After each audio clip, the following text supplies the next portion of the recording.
Well, we're out here on Lake Guntersville, and we got Alex Davis with us today. Quite possibly the best fisherman on the lake. Would you go that far? I hope that that's what my name is when you associate with the lake. That's Okay. I've always wanted that title. So I think you might have earned that, man. You spend more time out here than anybody. And what I want to ask you is, you've lived here, what, 20 years now? yep, 20 years. And you're from Virginia originally? Virginia, then went to Colorado, and then from Colorado to here. Okay, so scale from 1 to 10 right now, and you can elaborate a little more than that, but like, how good is Gunnersville right now? I'm saying, from what I've seen it, like a 9. It's as good as I've seen it numbers-wise. It's the best that, like a normal day on guide trip, you're catching like 30, 40. And that we're in December here, so that that's kind of not normal for most lakes.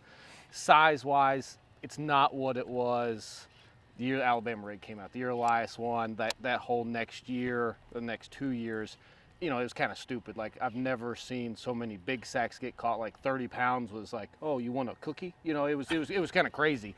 And I don't think that was when you and I battled it out, dude. Oh yeah, like 2012 and 13. Oh, it was crazy. I mean, like, it was, I think the year that I won the EverStart and you come in second. I mean, I caught him. He's not afraid to make that very clear. No, by the way. No, I actually won't never forget that. And that was all on Alabama rig, and I think I had like 83 pounds for 3 days. Yeah, you did. I mean, that's just, we'll never see that again. But at the same time, right now, you catch 20 pounds and it's kind of like, you want a cookie? I mean, it's not, 20 pounds is kind of like the norm anymore. It's just hard to hit like 26, 27. But it's, like, not many lakes you go to where you catch 20 pounds and you think, oh, we did okay today. Like, that's not normal. Yeah, I mean, I've been fishing out here all year, off and on. Not nearly as much as you, obviously, but the amount of 6 and 7s is not what it used to be, no. By any means. But the amount of fish, and how about the spotted bass, dude? Because that's where I'm like, I don't know where they've come from. I just swear they haven't. I've been here 14 years, so not 20. But I'm like, there has never been 4-pound spots, like as many as there are now. At least. Like, I mean, right? Am I wrong? Like, we just got done on a guide trip before I met you, and like, I caught like 18 pounds of just spots on a Damiki. That's insane. And I mean, dude. I'm just going down the river, just kind of picking stuff out with a Damiki rig, throwing at fish, and I've never seen this many spots, which, like I said, I'm not going to be mad catching a 3-pound spot or a 4-pound spot. I mean, that's awesome to me. Yeah, you hurt my feelings back in 2000. I guess it was 11. Was that the first EverStart? Because you got second in one and I got third. Yeah, I have to say I did beat you twice, 2 years in a row. But the guy from Pennsylvania kicked both of our butt in the one. Yeah, that was. You're still pissed about it. I thought I had it won because I even asked that dude. I was like, "What you got?" And he's like, "Oh, I got 23 pounds." And I was like, did the math, and I was like, "I've won this 2 years in a row." And for some reason, I guess Pennsylvania math, 23 means 29. He's probably watching right now, dude. I know it's James McMullen. I think that was his name. 100% that was his name. I remember. He caught him in Mill Creek, and good for him. I'm glad he won. And caught. You don't mean it, dude. No. No, you don't mean that. Don't even say it. But yeah, that was those couple years was the best that we'll see the lake that I'll ever see it in my time, as far as big ones. But so right you now, you don't think it'll come back to that? I think we had it was like the biggest class of fish, and they got as big as what they're gonna get. And until, like, right now, we'd have to have everything stay the same on the lake with what we have 4 years. As long as this continues and the grass is as good as it is, nothing crazy happens, no Asian carp. 4 years from now, we'll see those weights again. But a lot can happen in 4 years, because like 4 years ago, they said everyone said the lake was done. Right. It's washed up. It'll never be the same. And now here we are. So it was kind of slow 4 years ago. Like, I know you were still catching fish, but we didn't have numbers. Like, you'd catch a good day was like 20. Yeah. And it was like that was a really good day. Yeah, that was a really good day. Catch 20 fish, you did really well. Yeah. And now we're back to the 40, just not having those big. I mean, you do catch big ones. I mean, I caught like 2. I think I had 3 over 8 punching mats this fall. So that was like the best I've seen it in a long time. But I kind of feel like I got kind of lucky, to catch big ones like that. That's not normal. That's still 3 good ones, dude. Yeah, no, 3 over 8. two of them the same day, so that was even it was awesome. Was that in a tournament or no? Day before a tournament in August, and then in the tournament we had 3 that weighed like 19. That ain't bad. No. Not bad. I'm gonna move us over here to get away from the weed eater. We're trying to get out of the wind today, have a little conversation, and the one place we go, there's a weed eater. It's either that or a goose or a flock of geese every single time. But we're gonna move over here. But dude, back to that, because I had, in the first one, in the one you won, I remember coming in the last day, I had 31.10. The first day you had 30. I had 29. Yeah. And I caught every fish on the same spot for 3 days. I never even left. And the second day, for whatever reason, dude, I'm still sitting there making the same exact cast. I don't know why, but I only had 17 pounds. So I went 29, 17, then 31 and a half. Yeah, that's pretty good. That's messed up. Yeah, Because I only lost by 3 pounds. I'm like, what happened on day 2? Like, but I didn't have anywhere else to go. You knew the lake so much better than me back then, still do. But dude, I remember coming in with 31.10 thinking I have a chance to win.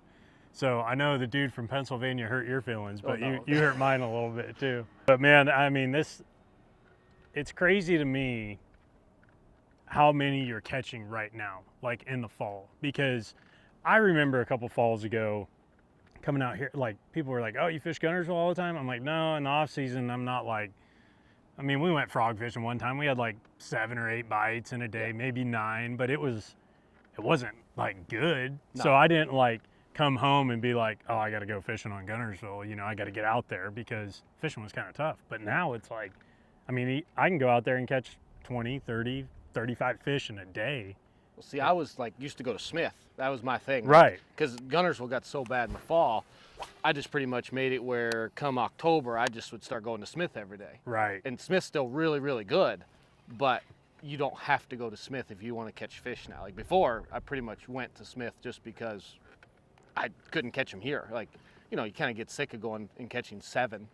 You know, after a while that kind of gets old. Not Yeah. really worth your time to go catch 7 fish all day. It's almost miserable. But now it's like, well, I mean, and how you want to do it. You want to do it forward facing, you know, you can still catch some punching mats if you want to, if you really put your head down. Jerk baits, I mean, whatever you want to do, you can catch them. All right. What's your favorite time of year to fish out here? I'd say May, just because of the weather.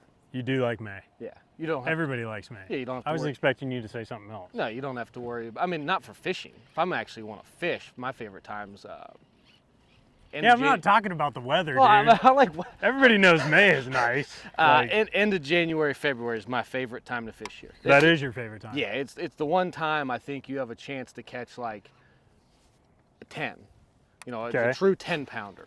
And what is your biggest one out here? I've caught 10 and I caught one almost 11. Really, dude? Yeah. So I've caught 2 over 10, but like that's the time of year when it's like you could catch multiple 8s, you know, big stringers.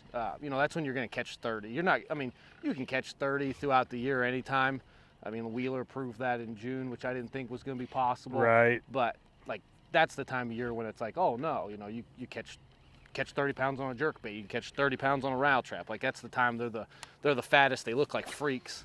Yeah. You know, they're not very long. They're just thick. Yeah. That was what I was so proud about my 3110. It was in May, and they were post-spawn, dude. I'm like, good, like, what would these fish have weighed? If you catch those same exact fish, obviously it would never happen, but if you had caught those in February or January, Oh, like yeah, you're no. saying, dude, you're talking like 35, 36. Because I think that second day when you had the small bag, that was my biggest bag of the tournament. I had like 30, I think it was like 30 pounds, 6 ounces, and I had 2 7s. Yeah. And like, it's hard to catch 30 post spawn. Like, it's hard to catch 30 offshore. Like, it doesn't happen. They just don't, those fish don't get that big because they're shad eaters, for one. Like, That's why, I mean, I'm with you, man. What Wheeler did out here this year, oh, that was impressive. No, that was, because it really showed that, hey, there's still like 29-pound bags to be caught post-spawn. Didn't he have 29? I think he had like 29, 14. It was almost 30. I mean, Gosh. and I got to watch it. So I was You were out there? camera boat Okay. for the whole week for y'all's BPT. So I mean, I got to watch like guys fish grass, power shotting, wacky rigs. I was watching topwater, and then like we pulled up on him, and I was like, yeah, he's what he's doing is like different league right now. I mean, he was making it look easy where everyone else was catching fish, but they're like catching like 2.5, 3, 3 1/4, and then hopefully catch a big one. Right. And he was just like that, that technique that he did that pretty much he made famous to the world. It was like taking candy from a baby. So have you started playing with that technique at all? Like after The following day. You go over to GTO and get some stuff, dude? No, I'm no dummy. When I watch someone do something like that, because I mean, I knew how like ledge fishing ain't what it used to be. Right. It's not as easy as it once was. There's a lot more people doing it now. So it's a lot harder. And what he did, I was like, yeah, he's making this look easy. So like I went to pretty much a big community hole, pulled up, forward facing sonar, look over there, see like 4, and I was like, I wonder if this is gonna work. And like first cast 7-pounder, I was like, yeah, wow. they've never seen this before. So I mean, it's cool to see like new techniques on the lake work as good as that is, because then it kind of gives me hope that like this lake is still as good as what I think it is. They get really smart. So that's when like the new technique stuff, I think that's why it did so good, is they just never had seen it before. Right. I would agree with that for sure. And it's so hard to actually come up with a new technique like that. But if you, I mean, obviously, if Yeah. you are the one that's the first one on it, I mean, it's insane. No, I mean, that's probably the best technique I've seen since the Alabama rig. Yeah. I mean, it's something that like you could go behind people and do like flipping, throwing a frog. Sure, there's a little bit of, you can do a little trickery stuff to kind of get more bites, but really you're not going to get more bites than the guy that's in front of you. That right there, he put on a master class. So what is your opinion now? Because we've had plenty of conversations about forward-facing sonar. What is your opinion now that you have it? You told me you have Mega Live, right? I have Humminbird Mega Live, yeah. And you got an update. You told me you can see your bait 80, 90 feet now. And you've been one of the guys that's been like reluctant to get anything else. Yeah. You've stuck with Humminbird. So what now, 2023, the end of 2023, what's your opinion on it? I wish when it first came out, I would have got on the bandwagon. I've been a Humminbird guy my whole life.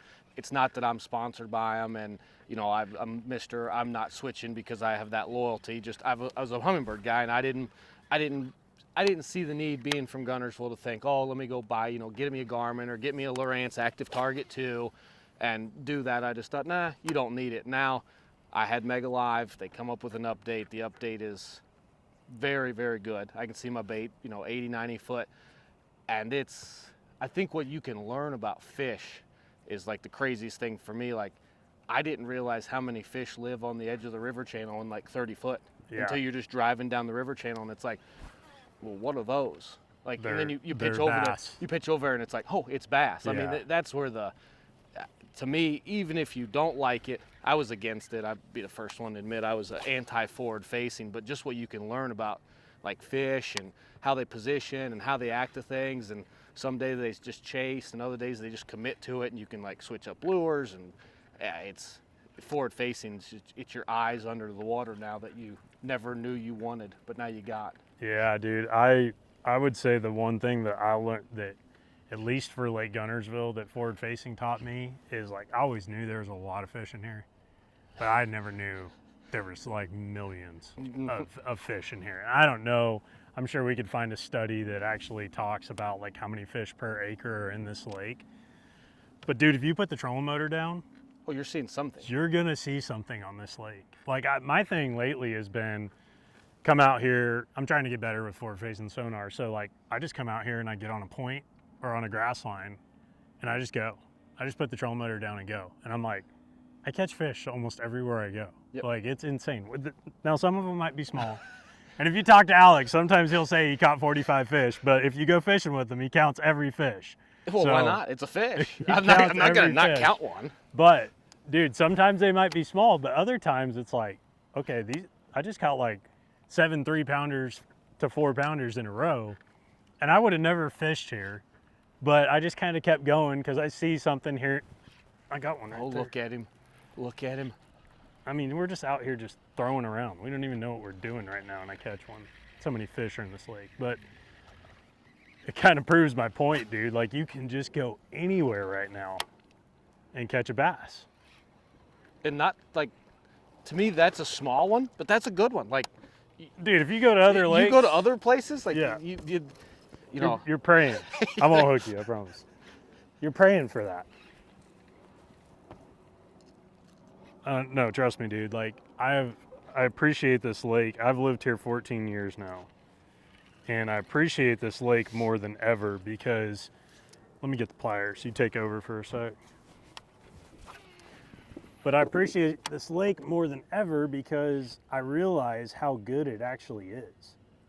Like, how many fish are in here, just like we were just talking about. Like, just put the trolling motor down. You can come out to Lake Guntersville, catch something like that. You can literally go launch at, how many different ramps are there? 15? oh no, 20? there's 20 on the lower end. 20, okay, 20 ramps. It's stupid. But you can go launch, you can put 20 bucks in your boat, and you can go put the trolling motor down, and you're gonna be around fish all day long. Would you agree with that statement? Oh no, like I use $20 in gas, 2 days on the guide trip. I can go 2 days with 20 bucks. Just because you can put in at all reds and just fish all reds. Or, we're right across from Browns Creek. You could put it in Browns Creek, come over here, and it would take you all day just to fish this one. I say it's a small pocket, but most places, this is like where I grew up. This was a huge lake to fish right here in just one little pocket. So no, this place it's special. I mean, I'm starting with the invitationals this year at Rayburn, and I would give anything for 5 like you just caught. And this is like, here it's like, small one. Yeah, dude, that is a good point because Rayburn is, I mean, it is world class. It's one of the best lakes in the country. There's giants there, but I've been to Rayburn and pray for one like that, dude. Like, and out here, if you catch 5 of those in a day in a tournament, obviously it's not going to do you any good. But so many other places, dude, you would be so thankful for something like that on a tough day. Like Toledo Bend, I think where you're starting. I've never been there. I have no idea about anything, but I'm pretty sure if you catch 5 like that on a 5-fish tournament, it's going to be like, I did decent. I'll get paid. Yeah, I don't know. I know Rayburn, I'll be very happy to catch 5 like that. Dude, the last time I fished Rayburn, when, what were you there, 2 years ago? Yep. Yeah, 2 years ago. Tackle Warehouse. That cost you Angler of the Year. It did, because I had 4 fish one day. Yeah. And that's just how tough it is. Well, all I needed was that guy right there. That would have been nice. But that is, I mean, dude, I fished Wilson the other day. And that's what's crazy to me too, right? Like 2 lakes down from here. I know there's giant fish in there. I know there's big smallmouth. I know it's a good lake. But we struggle to get a bite. And if we could have used just 3 of those, I feel like you come out here, you put the trolling motor down for 30 minutes, you got a chance at 3 of those. Like Pickwick last year, fished the ABT 100. This time of year, it was like November. Pickwick, supposedly one of the best lakes in the state. We caught 5 all day that weighed like 15 pounds. And I mean, I'd have given it, like, just to have one of those first thing in the morning, I'd have been like, oh, that's a good start. I mean, this place, I don't know, it's special to me. Yeah. I think it's everyone that comes here, I think that's why everyone likes to come here, just because you catch fish. Like everyone says, well, where I'm from, you just don't catch fish like this. Right. And here it's the norm, not, it's not normal to catch them. You just catch fish every day, it seems like. I think for people watching, like if you guys are watching and you're curious about Gunnersville, man, that weed eater's loud, or blower, whatever he's got. But if you're curious about this lake and you show up and you want to come fish it, but you get here and you're intimidated, it's easy to be intimidated because it is a massive lake. But if you just get and put in one of these ramps on the south end of the lake, middle part of the lake, you just put the trolling motor down and start fishing. Like you're gonna be around some fish at some point, and it doesn't matter if you like to fish deep or shallow. This time of year, they're both. Summer, they're both. Winter, they're both. So summer, fall, and winter, you can catch them deep and shallow. I would just say in the spring, obviously you can probably catch some deep, but you want to be up near the bank in the spring. But man, it is a special place. No, I tell people when you come here, the more you lift your trolling motor, that's where people get confused. Like they come here, you know, they put in at Brown's, they fish there an hour and say, we got to go to Allred's, and they go to Allred's for an hour. I heard they're biting the waterfront. Right. Like that's where you're messing up. Just put the trolling motor down. Like you have to catch them. Like they live from Honeycomb all the way up to Crow Creek and everywhere in between. Like just pick a ramp. There's like that's like what, 40 miles of lake? It's like 60 miles. 60 miles of lake. I mean, the crazy thing about it is there is a ramp like every 2 miles on the whole lake. Yeah. Like no matter where you want to go, there is a ramp that you can put in at and go catch fish. Like you don't have to think, you know, oh, you don't have to burn a bunch of gas. I mean, you could have a little John boat with a 10 horse and you're just as good as the guy with the, you know. Hey, you guys could Google this lighthouse right here, or find it on Google Earth on the bottom of the lake, and you could just come in here and fish this pocket, you know, and you're gonna catch something. There's plenty of docks to fish, grass everywhere. A lot of people have probably fished here, but if you've never been here, find this place. Like just come right through here and spend a few hours in here and you're gonna catch some bass at Gunnersville. Hey, if you enjoyed this video, make sure to like and subscribe. We appreciate you guys watching. We have a lot more stuff here on YouTube you can check out as well. And we hope you guys have a nice day. We'll see you next time.